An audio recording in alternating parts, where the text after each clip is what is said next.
ಹೊಸಪಾಳ್ಯ ಲೋಕೇಶ್ ಅವರು ಕೂಡ ಒಂದು ಪತ್ರಿಕಾಗೋಷ್ಠಿಯನ್ನು ಇಲ್ಲಿ ಮಾಡಿದರು. ಅವರೊಂದು ವೃತ್ತ ಆರೋಪವನ್ನು ನಮ್ಮ ಪಕ್ಷದ ಮೇಲೆ ಮತ್ತು ನಮ್ಮ ನಾಯಕರುಗಳ ಮೇಲೆ ಮಾಡಿದ್ದಾರೆ. ಸತ್ಯಗಾಲ ಯೋಜನೆ ನೀರು ನಮ್ಮ ಮಾಡಿದ ನೀರನ್ನು ನಮ್ಮ ಕಾಂಗ್ರೆಸ್ ಸರ್ಕಾರ ಮತ್ತು DK ಶಿವಕುಮಾರ್ ಅವರು, ಸುರೇಶ್ ಅಣ್ಣವರು ಮತ್ತು ನಮ್ಮ ಬಾಲಣ್ಣವರು ಈ ಒಂದು ನೀರನ್ನು ದಾಬಸ್ಪೇಟೆಗೆ ಕೊಡ್ತಾ ಇದ್ದಾರೆ, ನಮ್ಮ ತಾಲೂಕಿಗೆ ಕೊಡ್ತಾ ಇಲ್ಲ ಅಂತ ಒಂದು ಆರೋಪವನ್ನು ಮಾಡಿದ್ದಾರೆ. ನಾನು ಮೊದಲಿಗೆ ಅವರಿಗೆ ಕೇಳುವಂಥ ಪ್ರಶ್ನೆ, ಸತ್ಯಗಾಲ ಯೋಜನೆ ನೀರು ತಂದವರು ಯಾರು ಈ ನಮ್ಮ ಮಾಗಡಿ ತಾಲೂಕಿಗೆ? ಅದು ಬರೋದಕ್ಕೆ ಮೂಲ ಕಾರಣ ಯಾರು? ಆ ಯೋಜನೆ ಇವತ್ತು ಅನುಷ್ಠಾನವಾಗಿ ಈಗಾಗಲೇ ನಿಮಗೆಲ್ಲ ಮಾಧ್ಯಮ ಮಿತ್ರರಿಗೆ ಗೊತ್ತಿಲ್ಲದಂಥ ವಿಚಾರನೆ. ಈಗಾಗಲೇ ನಾವು ಅದನ್ನು ಸುಮಾರು ಕೋಟಿಗಳ ವೆಚ್ಚದಲ್ಲಿ ಚಕ್ರಬಾವಿನಲ್ಲಿ ಅದನ್ನು ಯೋಜನೆಯನ್ನು ಅನುಷ್ಠಾನ ಮಾಡಿ ಗುದ್ಲಿ ಪೂಜೆ ಮಾಡಿ ನಮ್ಮ ಮಾಡವಾಡ ಹೋಬಳಿಯ ಸುಮಾರು 18ಕ್ಕೂ ಅಧಿಕ ಕೆರೆಗಳಿಗೆ ನೀರನ್ನು ತುಂಬಿಸುವಂಥ ಯೋಜನೆಯನ್ನು ಈಗಾಗಲೇ ನಾವು ಕಾರ್ಯಗತ ಮಾಡಿದ್ದೀವಿ. ಆ ಕೆಲಸ ನಡೀತಾ ಇದೆ. ನಾನು ಹೊಸಪಾಳ್ಯ ಲೋಕಣ್ಣವ್ರು ಕೇಳೋದು, ಸುಮ್ಮನೆ ನೀವು ತಾಲೂಕಿನ ಜನತೆಗೆ ತಪ್ಪು ಮಾಹಿತಿಯನ್ನು ಕೊಡಬೇಡಿ. ದಯವಿಟ್ಟು ನಿಮಗೇನಾದ್ರು ಮಾಹಿತಿ ಕೊರತೆ ಇದ್ದರೆ, ನೀರಾವರಿ ತಜ್ಞರಿದ್ದಾರೆ, ಇನ್ನೂ ಅನೇಕ ಜನ ದೊಡ್ಡವರು ಹಿರಿಕರಿದ್ದಾರೆ, ಅವ್ರನ್ನ ವಿಚಾರಿಸಿ. ನೀವು ಅದರಲ್ಲೇ ತಪ್ಪಿಲ್ಲ. ಇಲ್ಲ ನೀವು ಆ ನೀರಿನ ವಿಚಾರವಾಗಿ ಏನಾದ್ರು ಸಜೆಷನ್ಗಳಿದ್ರೆ ಕೊಡಿ, ನಾವು ತಗೊಳ್ಳೋದಕ್ಕೆ ಸಿದ್ಧ ಇದ್ದೀವಿ.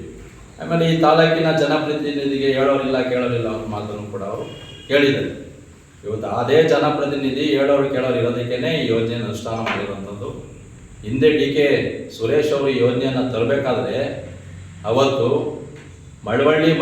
ಮಂಡ್ಯ ಜಿಲ್ಲೆ ಮಳವಳ್ಳಿಯಿಂದ ಸತ್ಯಗಾಲ ಅನ್ನೋದು ಯಾರಿಗೂ ಗೊತ್ತೇ ಇರಲಿಲ್ಲ.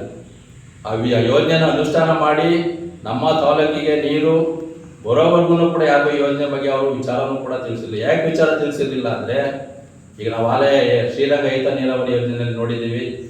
ಪಕ್ಕದ ಜಿಲ್ಲೆನವರು, ತಾಲೂಕಿನವರು, ಅಲ್ಲಿ ಕೆಲವು ಸಂಘಟನೆಗಳು, ಜನಪ್ರತಿನಿಧಿಗಳು ಸುಮ್ಮನೆ ವೃತ್ತ ಆರೋಪ ಮಾಡಿ ನಮ್ಮ ನೀರನ್ನೆಲ್ಲ ಅಲ್ಲಿ ತೊಗೊಂಡು ಹೋಗ್ತಾ ಇದ್ದಾರೆ ಅಂದ್ಬಿಟ್ಟು ಆರೋಪ ಮಾಡ್ತಾರೆ, ತಡೆ ಹಿಡಿತಾರೆ, ವಿರೋಧ ಮಾಡ್ತಾರೆ, ಹೋರಾಟಗಳು ಮಾಡ್ತಾರೆ ಅನ್ನೋ ಉದ್ದೇಶದಿಂದ ಅವತ್ತು ನಮ್ಮ DK ಸುರೇಶ್ ಅವರು ಈ ಯೋಜನೆ ಬಗ್ಗೆ ಯಾರೂ ಕೂಡ ಮಾಹಿತಿಯನ್ನೇ ಕೊಡದೆ ನಮ್ಮ ತಾಲೂಕಿಗೆ ವೈಜಗುಡ್ಡದ ನೀರು ಬರೋವರೆಗೂ ಕೂಡ ಅವ್ರು ಯಾರು ವಿಚಾರವನ್ನು ತಿಳಿಸ್ತಾರೆ. ವೈಜಗುಡ್ಡಿಗೆ ಆಗ ನೀರು ಕಣ್ವಾದಿಂದ ವೈಜಗುಡ್ಡಕ್ಕೂ ಕೂಡ ನೀರು ಬಂದು ಹರಿದಿದೆ, ಅಲ್ಲಾಲೆ ನೀರು ಬಂದಿದೆ. ಈಗ ಚಕ್ರಬಾವಿ ಮುಖಾಂತರ ಆ ಕಡೆ ಭಾಗದ ಎಲ್ಲ ಕೆರೆಗಳು ಕೂಡ ತುಂಬಿಸುವಂಥ ಯೋಜನೆಯನ್ನು ಮಾಡಿದ್ದಾರೆ. ಅವತ್ತು DK ಸುರೇಶ್ ಅವರ ಯೋಜನೆ ಇದ್ದಿದ್ದು ಒಂದೇ, ನಮ್ಮ ಮಾಗಡಿ ತಾಲೂಕಿಗೆ ನೀರು ಕೊಡಬೇಕು ಅಂತ. ಬೇರೆ ಯಾವುದೋ ಪಕ್ಕದ ತಾಲೂಕವರಿಗೆ ಬೇರೆಯವ್ರಿಗೆ ಯಾರು ಕೊಡಬೇಕು ಅಂತ ಏನು ಮಾಡಿರಲಿಲ್ಲ. ನಮ್ಮ ಮಾಗಡಿ ತಾಲೂಕಿಗೆ ನೀರು ಕೊಡಬೇಕು ಅಂತ ನಾನು ಕೇಳೋದು, ಮಾನ್ಯ ಲೋಕೇಶ್ ಅಣ್ಣವರೇ, ಈ ಸತ್ಯಗಾಲ ಯೋಜನೆ ಆಗ್ಬೋದು, ಶ್ರೀರಂಗ ನೀರಾವರಿ ಯೋಜನೆ ವಿಚಾರದಲ್ಲಿ ನಿಮ್ಮ ಕೊಡುಗೆ ಏನು? ನಮ್ಮ ತಾಲೂಕಿಗೆ ನಿಮ್ಮ ಕೊಡುಗೆ ಏನಿದೆ? ನೀವೇನಾದರೂ ಈ ಯೋಜನೆ ಬಗ್ಗೆ, ಸತ್ಯಗಾಲ ಯೋಜನೆ ಬಗ್ಗೆ ಏನಾದರೂ ಮುಂಚೆ ಯಾರ ಹತ್ರ ಚರ್ಚೆ ಮಾಡಿದ್ದೀರಾ? ಇಲ್ಲ ಯಾರ ಹತ್ರನಾದರೂ ಪತ್ರ ವ್ಯವಹಾರ ಮಾಡಿದ್ದೀರಾ? ಇಲ್ಲ ಯಾರಾದರೂ ಮುಖ್ಯಮಂತ್ರಿಗಳನ್ನ ಮೀಟ್ ಮಾಡಿದ್ದೀರಾ? ಇಲ್ಲ ಯಾರಾದರೂ ಮಂತ್ರಿಗಳನ್ನ ಮೀಟ್ ಮಾಡಿದ್ದೀರಾ? ನೀವು ಇದ್ರ ಬಗ್ಗೆ ನಿಮ್ಮ ಕೊಡುಗೆ ಏನಿದೆ? ಈಗ ಯಾರೋ ಪಾಪ ಪುಣ್ಯಾತ್ಮರು ಮಾಡಿದ್ದಾರೆ ನಮ್ಮ ತಾಲೂಕಿಗೆ. ಆ ತಾಲೂಕಿಗೆ ನಮ್ಗೆ ಬರ್ತಾ ಇರೋಂಥ ನೀರನ್ನು ಉಪಯೋಗಿಸ್ಕೊಬೇಕು. ಸುಮ್ಮನೆ ತಪ್ಪು ಕಲ್ಪನೆ, ತಪ್ಪು ಭಾವನೆ, ಜನಗಳಿಗೆ ತಪ್ಪು ಮಾಹಿತಿಯನ್ನು ಕೊಡೋಕೆ ಹೋಗ್ಬಾರ್ದು. ಯಾಕಂದರೆ ನೀವು ನಿಮ್ಮ ಮೇಲೆ ನಮ್ಗೆ ಅಭಿಮಾನ ಇದೆ.